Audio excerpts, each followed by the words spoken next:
Hi, welcome to Into the Verse. I'm Adina Blaustein, and I'm joined today by my colleague, Beth Lesch. Beth, welcome. Thanks so much, Adina. Really happy to be here. I'm glad.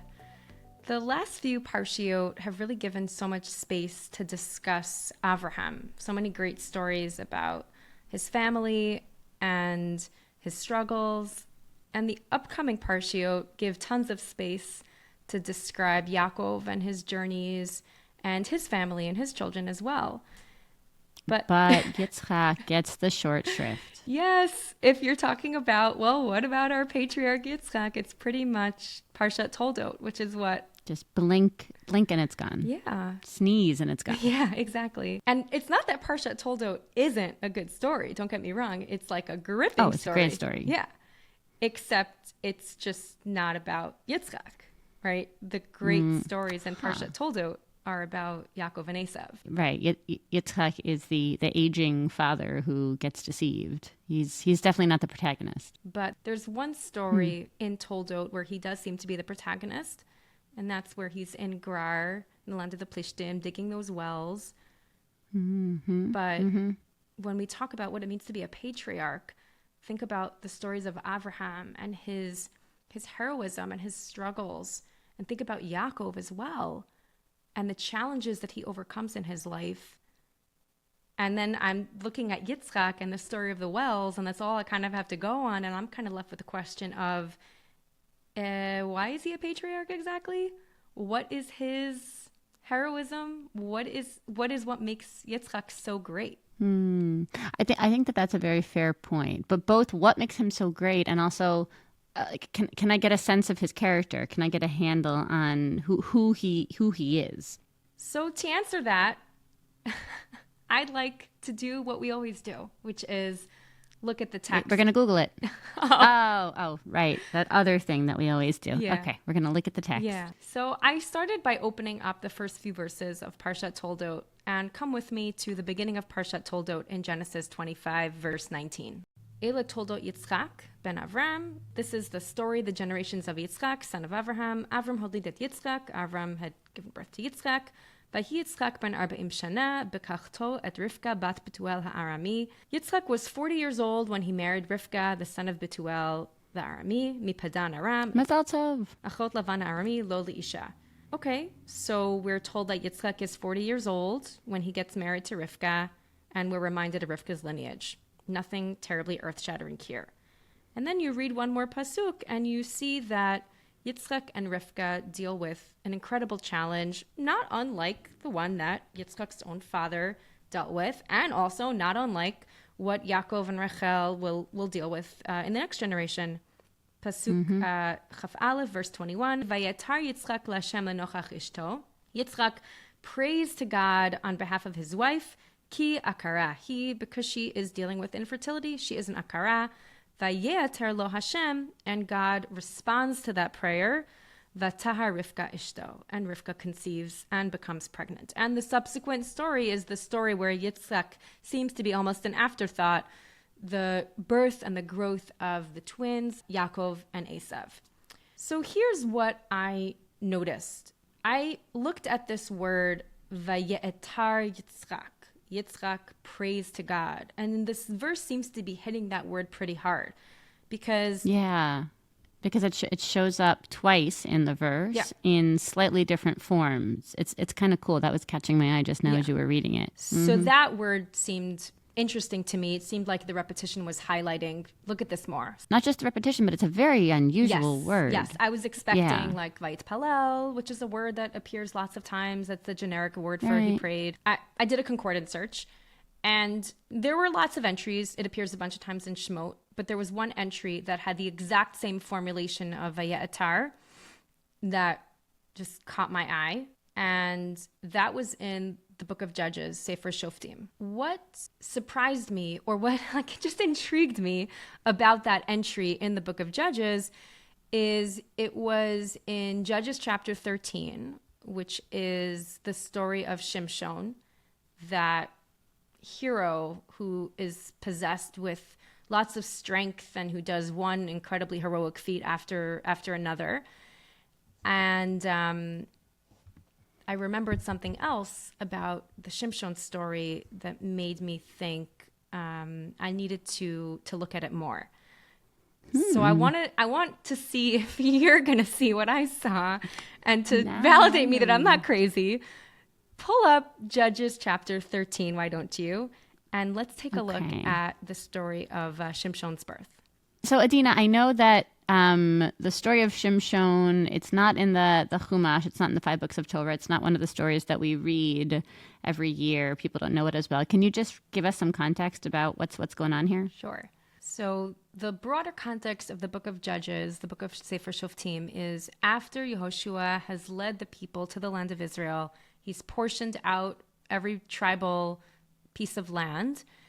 They have some good period of peace and good times, but very quickly they become vulnerable to the surrounding enemies.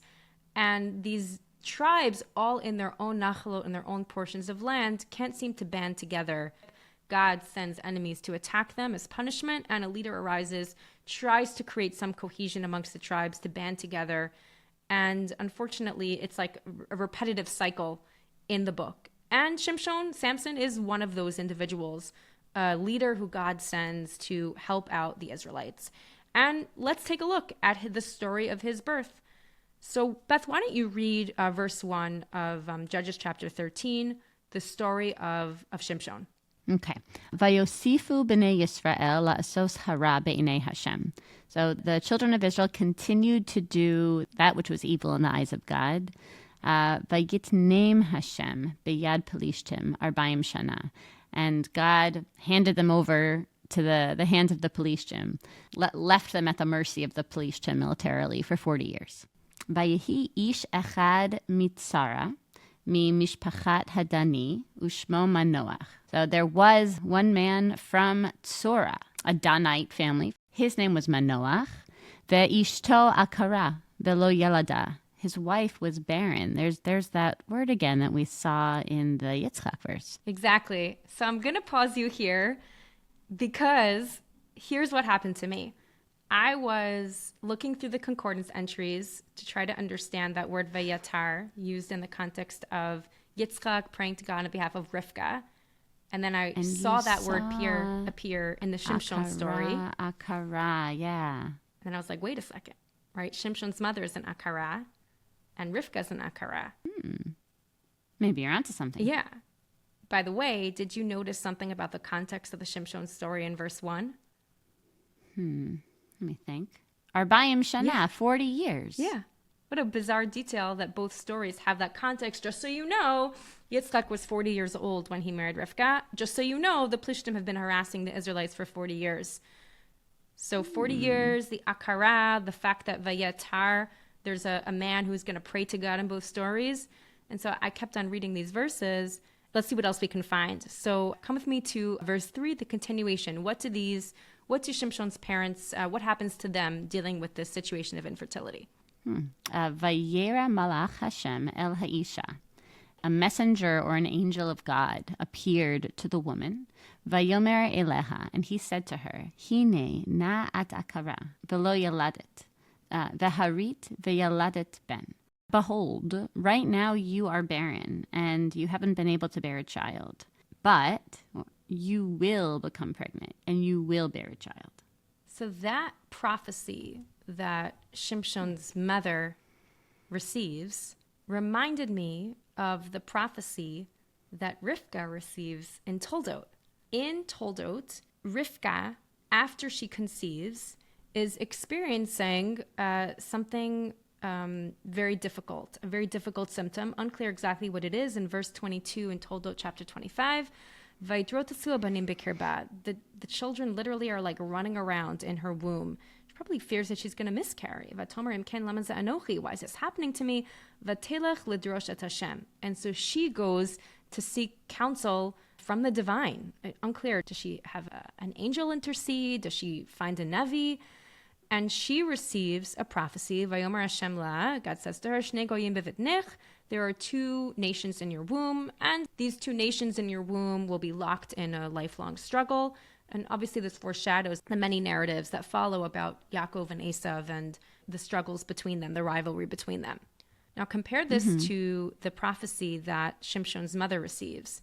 So just on the most simplistic level, the angel tells her, V'harit v'yaladet ben. The prophecy is you're going to become pregnant. You're going to bear a son. Exactly. Which, So although Rivka was told you're going to have 2 children, but the prophecy here is you will have a child, right? Rivka presumably was afraid that she wasn't going to have a child because otherwise why is she experiencing this terrible symptom of about the children are running at each other in the womb. So the prophecy itself is, yes, there is, you will give birth to a child. The next thing I noticed about the prophecy is who gets the prophecy in each scenario. Oh, interesting. So it's the woman in both cases. Exactly. And in fact, that becomes like a kind of like a plot point in both stories, right? Unclear. Does Rivka tell Yitzchak the prophecy? Do the children themselves know about the prophecy? And Manoach's wife, or Shimshon's mother, right? This anonymous woman, she gets the prophecy. Manoach doesn't seem to believe her, and that's when he vayetar. That's when he prays, "Oh, let me see the angel for myself." So interesting that it's the woman who gets the prophecy in both situations. Interesting. I want to, as we go, I want to sort of register my healthy, respectful skepticism. When you're showing me the Shimshon story, I was expecting the prophecy to be a little bit more parallel to what we see by Yaakov and Esav. Thematically, yeah, like the big picture is the same. A lot of the details aren't. But that's just one of the points that you've shown me so far. I mean, the other parallels are, if not having fully persuaded me yet, have definitely got me intrigued. Sure. The space where you are was exactly where I was, where I said to myself, well, okay, there's a story about an akara, a woman dealing with infertility. There are multiple stories in Tanakh where a woman deals with infertility. And those stories kind of have flavors that are similar. Is there anything really tying together these 2 stories in a way that would suggest that somehow we need these stories to understand each other, or that Tanakh is encoding a message in these 2 stories? So come with me a few more verses, because I think we're going to see that there are clues that are tying these 2 stories together, I think, a bit more. So take a look in verse 4 in Sefer Shoftim. Here's the instructions that the angel tells her. Ata hishamrina al tishti yayin v'shechar. You need to watch yourself. Don't drink any wine or alcohol. V'al tachli kol tamei. Don't eat any impure foods. And the explanation for that in verse 5, Ki hina charav yeladet ben. You're going to become pregnant and have a child. Mora lo ya'aleh al rosho. He should never get a haircut. Ki nazir elokim yehanar min habaten. He's going to be a nazir to God from the time that he's born. V'hu yachel lo shiat Yisrael miyad plishtim. And he is going to be the savior of Israel from the hands of the plishtim. So those are her prenatal instructions. It starts out like a lot of other women's prenatal instructions. Be careful, alcohol, don't drink caffeine, wine, sushi. go easy on the sushi, and then don't ever cut his hair because he's going to be a Nazirite to God. Yeah, it definitely becomes a bit distinct by the time it gets to the end. Okay. You're going to have a hairy child. Where my mind was going was the hairy child. Esav? Yeah. Oh, not heartburn. Go on. Well, presumably Rivka had a terrible pregnancy. Otherwise, I don't think she would have sought divine counsel. But she also has a hairy child. Esav's birth he's described as kulo kaderet se'ar, basically covered with hair. That's his distinct feature. And Shimshon's distinct feature is going to be, if he's never getting a haircut, he's also going to be a very hairy child. So that seemed parallel as well. It was fascinating to me. And there's one more thing that also struck me. Look at the job description that Shimshon is going to have. So we're told, Ki nazir elokim yehanar min habatan, v'hu yachel lehoshiat Yisrael miyad plishtim. From the womb. Beten. Yes. What does that remind you of? So that was part of the prophecy to Rivka. Hashem said, Shnei goyim bevitnech. There are 2 nations in your literally in your stomach, but in your womb. But it's used the same way by Shimshon. Exactly. Interesting. And the point that the prophet is trying to tell her is Shnei goyim bivitnech. There are two nations in your womb, and lu'um elom liumatz. They're going to be locked in some type of struggle. Shimshon is a Nazir Elokim min habatan, v'hu yachel le'oshiat Yisrael miyad plishtim. And his grand journey, his grand destiny is going to be locked in a struggle on behalf of Israel against the Plishtim. So that also seemed to evoke somehow Shimshon is like the two twins, Yaakov and Esav, in the mother's womb, who seems to be somehow like a Rivka type personality. And put that together with the fact that the other things we've seen, the context of 40 years, the fact that Shimshon's mother, right, as we said, is an akara, the fact that the prophecy is told only to the woman about the pregnancy, the fact that it's a hairy baby, the fact that it's from the beten, from the time of the womb, this child or these children are going to be somehow as part of this national struggle. Coupled with the fact that the thing that kind of sparked this all for me is the fact that we have a man turning to God, praying Vayetar, said to me, I wonder if there's something here. There must be some way that the Shimshon story is perhaps a commentary on Parshat Toldot. And that inspired me and motivated me to keep reading. Yeah, I'm tickled. Okay. I'm glad that it's not just me. Here's what happened, though. I kept on reading both stories, and the parallels just kind of seemed to dry up. There's an and then coming. Yes, right? thank goodness. Okay. I kept reading, though, and something fascinating happened, which is I couldn't find anything in the middle of their stories, in the middle of Toldot or in the middle of Shimshon's career when he's doing all these heroic feats. But then when I turned to the end, that's where the parallels seem to be coming back in mass, right? In full force. So I'm hoping you can jump with me to the end of Toldot and the end of Shimshon's story. And let me show you what I found. Of course I can. So let's fast forward Shimshon's incredibly exciting career.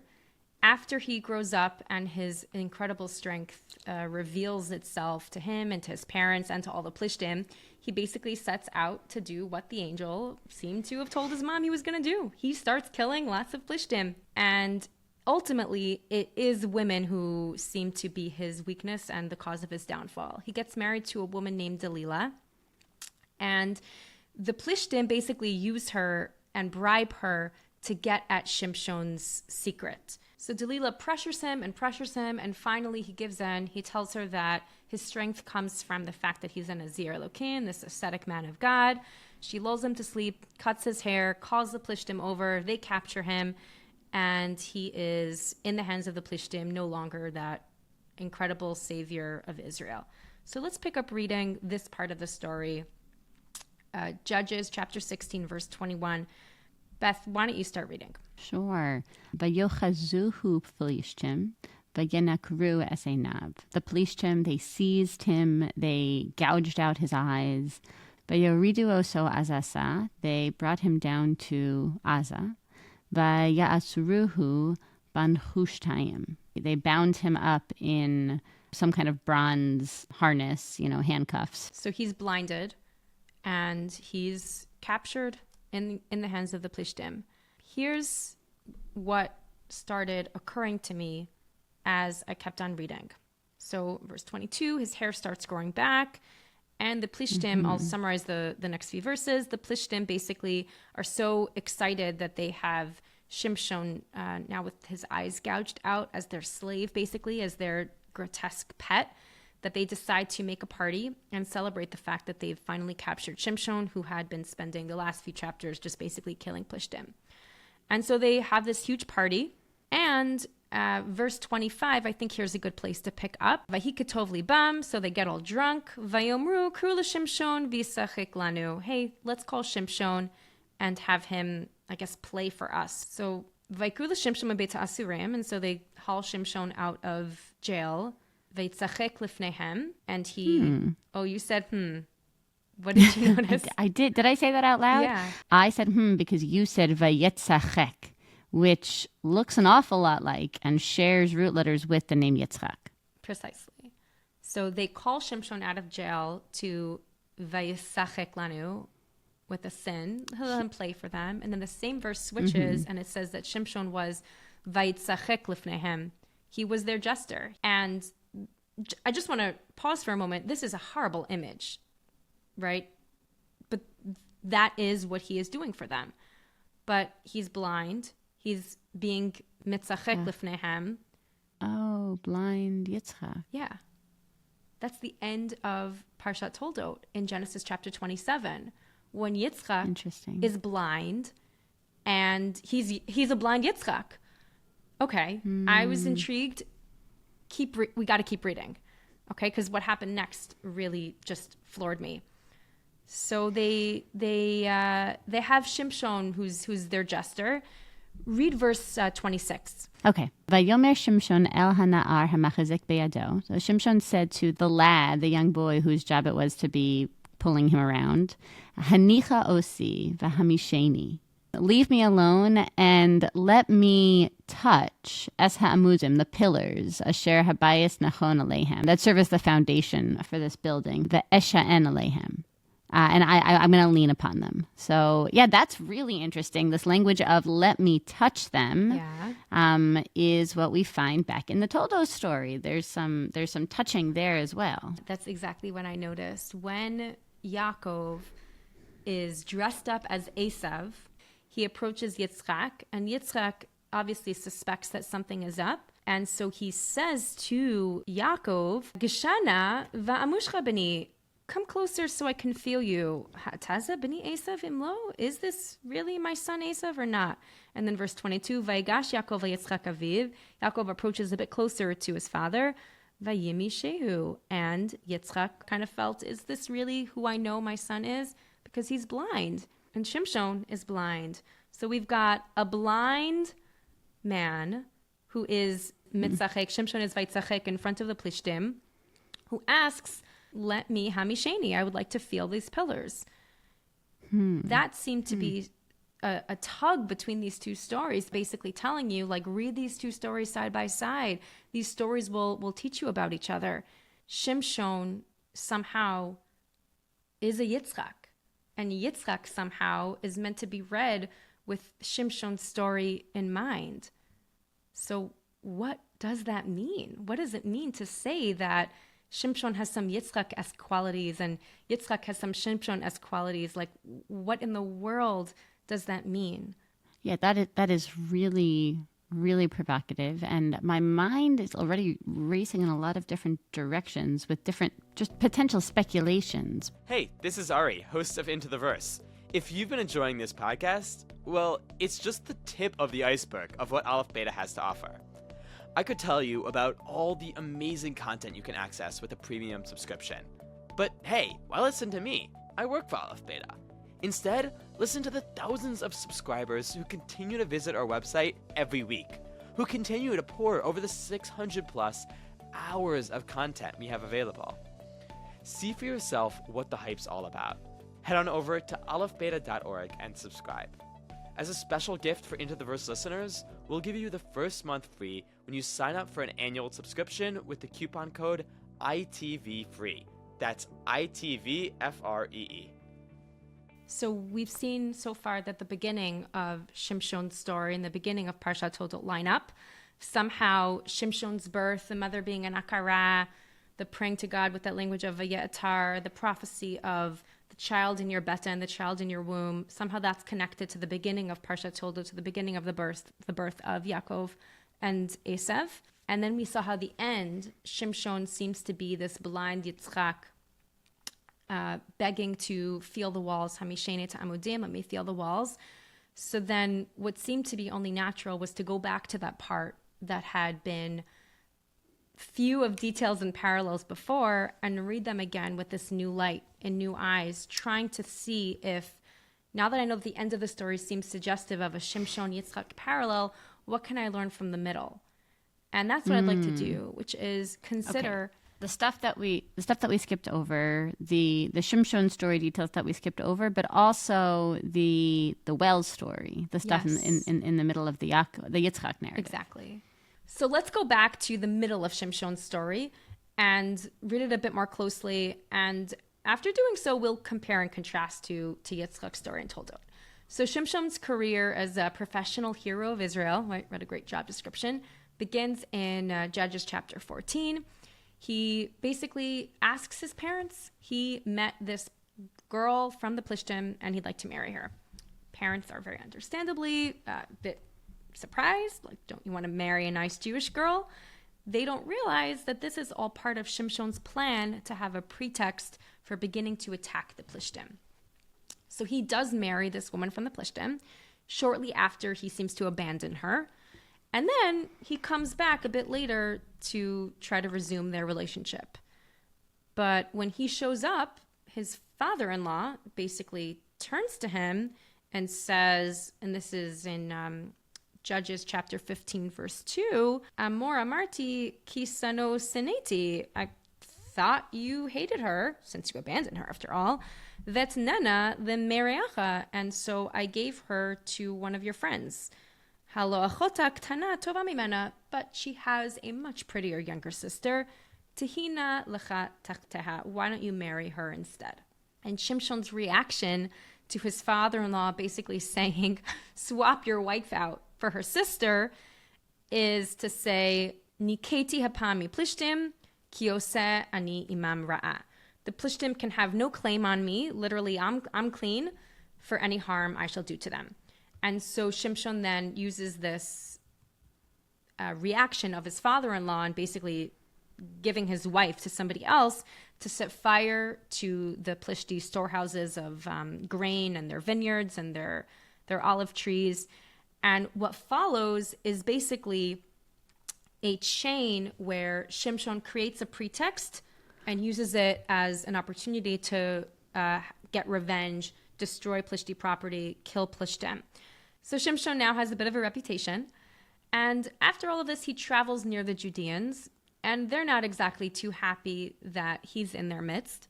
It seems like war follows him wherever he goes, and they're not too fond of the conflict opening up in their backyard. Exactly. And they even turn to Shimshon and they say, Ma zot asita lanu, like, what have you done to us? Why are you here? The Plishtim are just going to attack us now. And Shimshon's response is almost like his catchphrase, Kasher asuli ken asiti lahem, right? What they do to me, I do to them. And that's Shimshon's response, right? If they're going to attack me, I'm going to attack them. But he does make a shvu'ah, this sworn treaty with the Judeans, and he allows himself to be tied up by the Judeans, and he pretends to allow himself to be captured by the Plishtim. And once inside the Plishti camp, he's able to kill thousands of them. And this cycle basically cements a pattern that we've seen in how Shimshon has been dealing with the Plishtim, which is he creates a pretext to be able to perpetuate a cycle where he can attack more Plishtim, they respond, he can attack more, kill more, and thus we have the Shimshon story is a pattern of what he himself says is nekama, revenge against the Plishtim.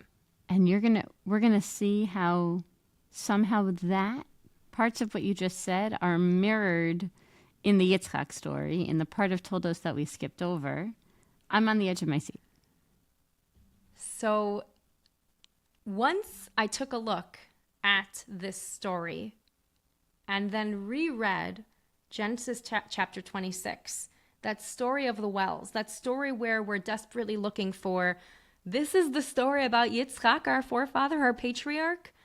I started reading that story in Toldot, in Genesis chapter 26, and that story started to really seem to evoke some similarities and some differences with Shimshon's career. So take a look at Genesis chapter 26, verse 1. Okay. V'yehi ra'av ba'aretz, milvad hara'av harishon. There was a famine in the land, apart from the earlier famine. Asher haya b'mei Avraham, that struck in the days of Avraham. Vayelech Yitzchak el Avimelech, melech Pelishtim. Gerara. So Yitzchak leaves Eretz Yisrael, and where does he go? He goes to Gerar, to Avimelech, who is the king of the the police team. So this is a Yitzchak police team drama. And there aren't that many stories in Tanakh where the Plishtim are the antagonists. So that really intrigued me. In the story of Genesis 26, as events unfold, Yitzchak arrives in Gerar in the land of the Plishtim, and he presents Rivka as his sister instead of his wife. He basically lies to the people in Gerar about her identity.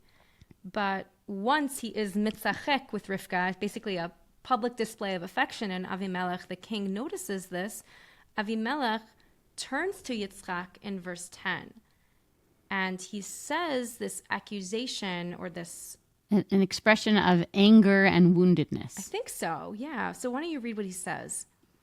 Okay, so he says, Ma zos asisa lanu, what have you done to us? Which sounds, is that word for word? I mean, that sounds an awful lot like what the Judeans said to Shimshon when he set up in their camp. It's exactly the same phrase, Ma zot asita lanu, word for word, and it's not a terribly common phrase in Tanakh.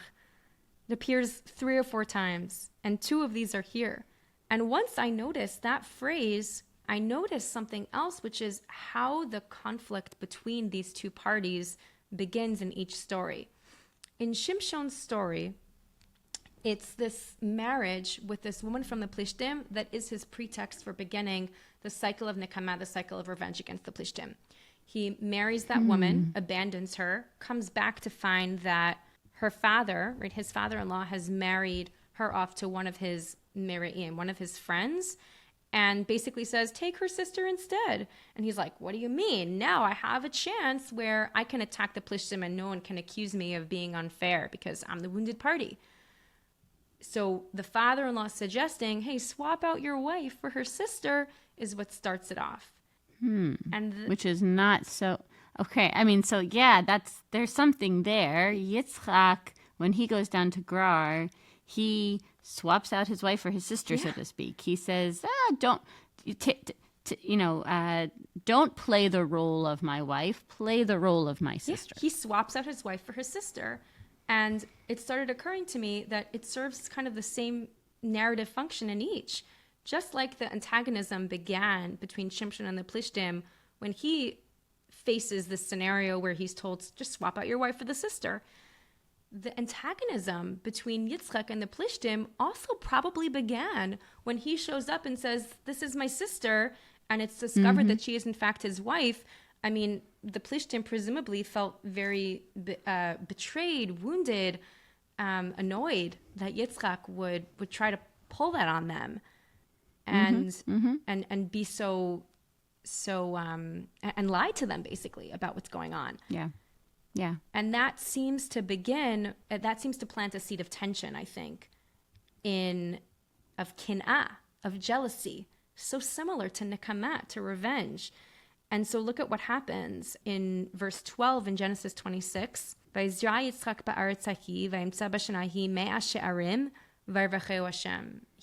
suddenly becomes incredibly wealthy. Verse 13, and he becomes great, very great, so great.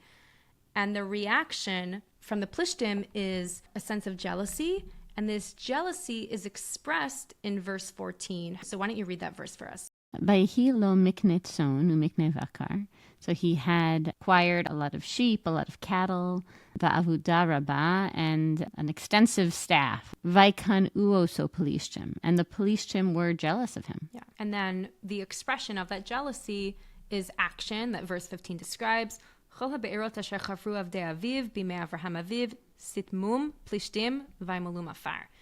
The jealousy takes expression in this act of vandalism, really, where they basically stop up all of the wells that Yitzchak's father had done when he was in the land of the Plishtim. So you have kin'ah, jealousy, taking expression in an act of vandalism, which kind of reminded me of Shimshon's story as well, that you have the cycle of Nekama, the cycle of revenge, he begins with vandalism as well, right? He burns the Plishti storehouses. So there seemed to be a paradigm for me setting up where it almost seems to be that you have some similarities, a similar story. Man in the lands of the Plishtim, who are his antagonists, a cycle of Nekama, a cycle of Kin'ah, a cycle of vengeance on the one and a cycle of jealousy on the other, seemed to be kind of the seed planted for that started in this kind of, this isn't my wife, this is my sister, take your sister instead of the wife. And it seemed to be similar. Wow, Adina, I want to tell you where my mind is at right now. Like, there are so many similarities that you've pointed out to me, even more that just as you were reading, we're going ping, ping, ping in my brain, like that theme, that word, there's just a lot going on here. I'm excited to have you take my hand and lead me to how we can start to make sense of these, how we can start to get a story here and get an argument here, because that's what I'm really craving right now. I'm so relieved that you feel the same way I did when I first had that experience of seeing all of these words just pop out. And there's so much more that we haven't discussed, just in the interest of time. We can't go through everything. But here's where I went to next. Once seeing how the parallels just seem to force you to read these two stories side by side, the differences between how Yitzchak deals with the Plishtim and how Shimshon dealt with the Plishtim started to really be thrown into sharp relief. Because in the ensuing verses, the way Yitzchak deals with this conflict with the Plishtim is so different than what Shimshon did. In Shimshon's case, every act was a pretext for another cycle of revenge and violence. We don't see that kind of spiral with Yitzchak. Exactly. There are acts of envy and acts of revenge, but they don't spiral out. Because what does Yitzchak do to prevent that? Yitzchak leaves. Exactly. Vayelach misham, vayashav, vayet. He moves and moves. He digs new wells. And in doing so, in moving from place to place and in digging new wells, he's basically de-escalating conflict. That's right. Yeah, right. If I were to put it in modern terms, it's like someone is starting up with him, and he could say, I have to take it to the next level. I have to defend my honor. I have to show them that they can't mess with me. But instead he says, no, I actually have the power to just end the conflict. I can put it out. I can put out the fire. I'm just going to take myself out of it. Exactly. And you need to fight. Exactly. And so he basically prevents a situation that starts out with kin'ah, jealousy, from becoming a situation that Shimshon was dealing with, which is it's full of nekama. It's revenge and revenge and revenge and a body count, basically, of Plishtim. Wow. You can reflect back on Yitzchak's various moves to different locations and the wells that he's dug. He's basically been able to share his wealth with the Plishtim, share his bounty with them, because in every location they basically have a new well. And he has successfully, in a sense, shown them that they can share the land and they can live in peace. At the end of chapter 26, the Plishtim travel with Avimelech to Yitzchak, and they make a shvuah, they make a treaty. And this time, it's so different than the shvuah that Shimshon had made with the Judeans in his story. Shimshon said to the Judeans, Ka'asher asuli ken asiti lahem, right? What they do to me, I do to them. But when you look at the terms of the treaty that Yitzchak makes with the Plishtim, look at verse 29 in Genesis. They say, Im ta'aseh imanu ra'ah ka'asher you shouldn't do anything bad to us. Ka'asher lo nega'anucha. In the same way that we have not struck you, we have not done any harm to you. Ve'cha'asher asinu imcha rak tov. And just like we've only done good with you. Van shalechacha. And we've sent you away b'shalom, in peace. Ata baruch Hashem. So you now are a blessed one of God. So just as you're not going to do anything bad to us, just as we have always done right by you. And this also echoes the shvu'ah that Shimshon made with the Judeans right before they hand him over to the Very Plishtim. much so. Right? Except the terms are so different. Right? Shimshon said, Kasher asuli ken asiti lahem, right? They do bad to me, I do bad to them. This treaty is Kasher asinu imcha rak tov. We're going to do good to each other. It seems like it's the same principle, which is I'm going to return whatever is done to me. But in one case, there's a noticing of good, and the good is the thing that spirals, and in the other case, it's the bad that spirals. It's such a human quality of what comes to mind: mitzvah goreret mitzvah, ve'avera goreret avera. One good thing leads to another, one bad thing leads to another. In a sense, our reactions and our emotions are part of these cycles. But yes, or as on a lighter note, as my sleep consultant friend says, bad sleep begets more bad sleep. But then there's the positive, which is the expression of Yitzchak's treaty with the Plishtim, right? He was somehow able to stop a cycle of kinah, a cycle of jealousy, and reverse it into becoming a cycle of good. Yeah. Adina, this is great. I have a lot to say. You opened up this conversation by asking the question, what is Yitzchak's greatness, right? And I think I'm really starting to get a glimmer of what that might be, of Yitzchak as the peacemaker, Yitzchak as a person who musters the strength to not escalate. Yeah, the title that Shimshon is often given is Shimshon HaGibor, Shimshon the hero, the strong guy. Yeah, and the midah, the quality often associated with Yitzchak, is gevura, which is strength. I love that. Right? And I just think there's something there that in looking at Yitzchak's story through the lens of the Shimshon story, suddenly qualities that at the beginning I kind of thought like, well, Yitzchak's kind of passive. Maybe even he's kind of a wimp, right? Nothing could be further from the truth. You see this true gvura, this true restraint has nothing to do with being strong, physically strong, but it has everything to do with this emotional strength and this psychological strength that he displays in this chapter, and his ability to not only de-escalate a conflict developing in a relationship, but to improve that relationship. How many people can be able to not just, stop a conflict from happening, but to then not have a grudge and to turn the relationship around? It really is incredible, and I think it really shows the legacy of Yitzchak as a patriarch, just alongside Avram and Yaakov. I'm excited about what you've shown me, this new insight into Yitzchak, and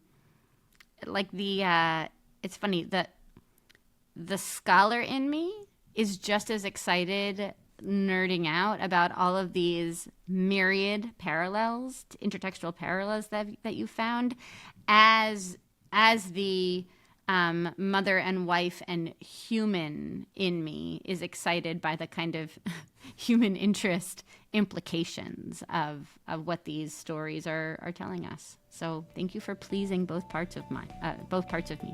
Thanks, Beth. Thanks for partnering with me on this.